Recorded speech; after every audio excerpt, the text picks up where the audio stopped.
If you want to experience gratitude but are feeling blocked, ask yourself, what is eclipsing my gratitude? Pop culture puts a lot of emphasis on gratitude, telling us, count your blessings, stay positive, and good vibes only.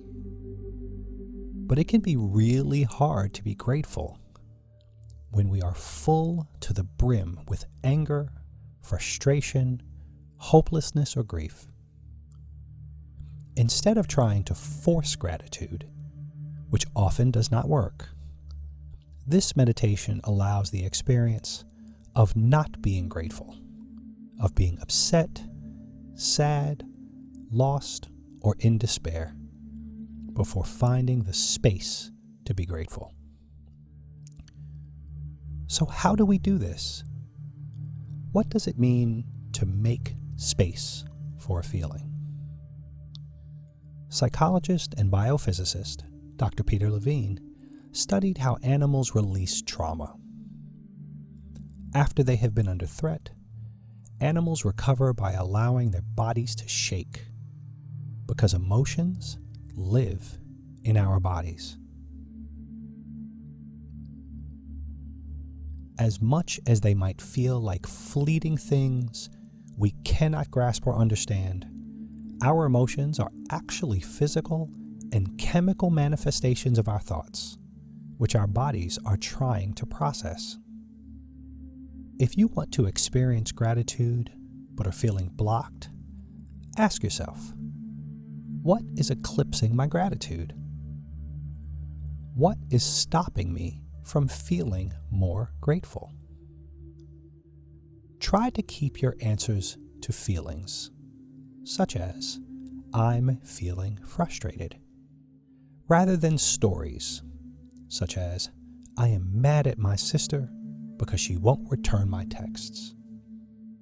It might be helpful to write your answers down or to say them out loud, such as, I'm feeling lonely. I'm anxious and afraid. I just feel hopeless.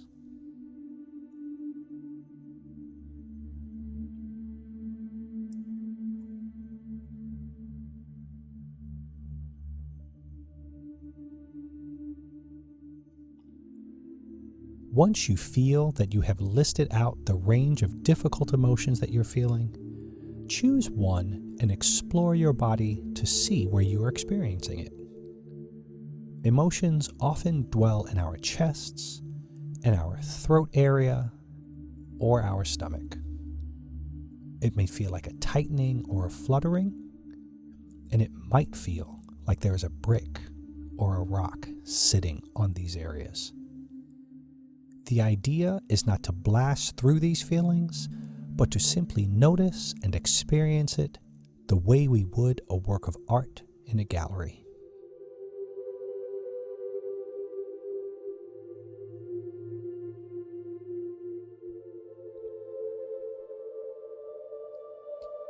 Resistance can come up at this point, such as, I don't want to feel this, it's uncomfortable. If this is happening to you, validate the resistance as an emotion too, and start there. Where does that resistance live in your body? Where do you feel not wanting to feel?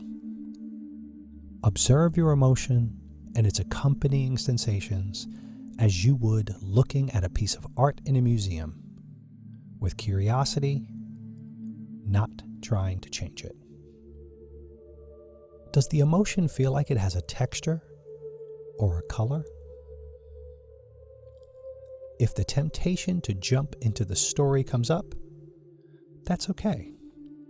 Notice it and gently put it aside, returning to the experience, and stay within the energy of what is going on. Ask yourself to stay the way we would with a puppy, except now we are asking ourselves to stay with the emotion, even for a few moments. But we are doing it kindly. We're not shouting "stay" at the puppy. who would probably react by cowering and doing the opposite of our request, we are being gentle, sincere. We might take a few deep breaths, breathing into the area of our body where we are having this experience. As you go through this exercise, you might notice the emotion moving or changing consistency or vanishing. This is the beauty of meditation. We see that everything we experience is impermanent and that our bodies are actually designed to process emotions.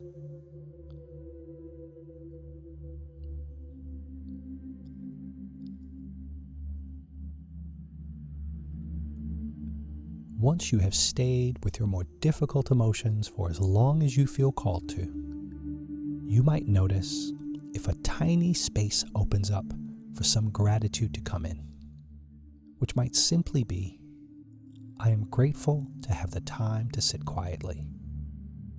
And that is it. Or you might notice the beauty of the light where you are sitting. You might experience gratitude for your health, or the fact that you are safe right now. Gradually, you might notice that there is room for a bit of lightness, and sometimes even more. You might find that the longer you stay gently with your emotions, the more space there is for gratitude to seep in.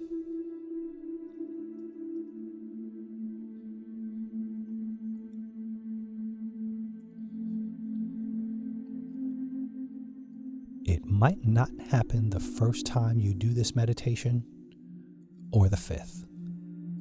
Sometimes we are overflowing with other emotions that need to be seen, heard, and accepted before we can go anywhere near gratitude. But if you practice regularly, you might notice that you get more and more of a sense of spaciousness for the difficult emotions and for gratitude. The difficult, negative emotions might still be present. It is not an easy thing to be alive today and to not feel anxiety, grief, and anger. But you might notice a widening of your circle, which also includes gratitude. And the more we practice this, the genuine experience of gratitude, rather than forcing it on ourselves, the more easily it comes the next time and the next. Thank you again for joining us. Please be sure to return to this practice or any of the others on this channel and subscribe so as not to miss new meditations we post 5 to 7 times a week. I bow to the divine in you.